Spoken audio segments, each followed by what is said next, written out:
Hello बच्चों, let's see this question and here this question say what is an EVM। Question आपसे बोल रहा है कि EVM क्या है। हम EVM की बात करेंगे। क्वेश्चन का की कॉन्सेप्ट है EVM। सबसे पहले EVM की फुल फॉर्म क्या होती है वो देखते हैं। Electronic voting machine.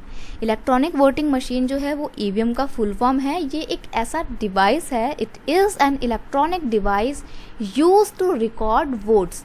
वोट को रिकॉर्ड करने के लिए इसका इस्तेमाल किया जाता है।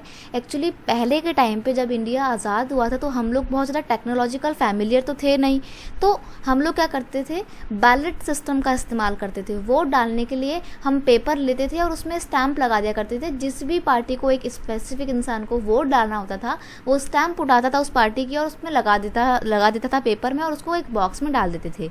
इट्स मीन जिस पार्टी की उन्होंने स्टैंप लगाई है वोट उस पार्टी को गया है, ठीक है। लेकिन इस सिस्टम में ना बड़ी धांधलीबाजी होती थी, बड़ा घपला होता था। कैसे, कोई कैंडिडेट, कोई भी वोटर जो है ना वो एक साथ में 2 पर्चियां भी डाल सकते थे। तो ऐसे में तो एक इंसान ने 2 वोट डाल दिए तो ये तो चीटिंग हो जाएगी ना एक पार्टी के साथ में।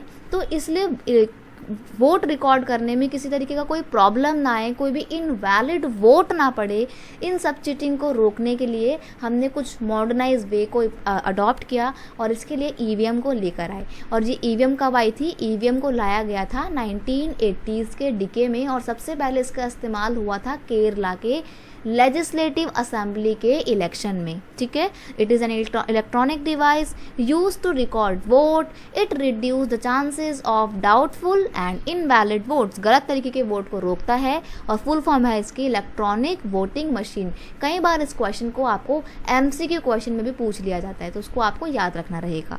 I hope you understand it well. Best of luck.